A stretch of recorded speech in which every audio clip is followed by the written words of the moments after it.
మహారాజుగా నా తోడువై నిలిచావు ప్రతి స్థలమునా.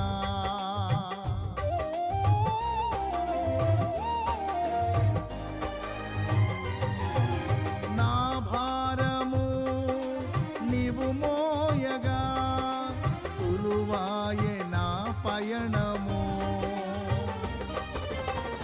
నీ దయచేతనే కలిగిన క్షేమము ఎన్నడు నన్ను వీడదే. నీ దయచేతనే కలిగిన క్షేమము ఎన్నడు నన్ను వీడదే.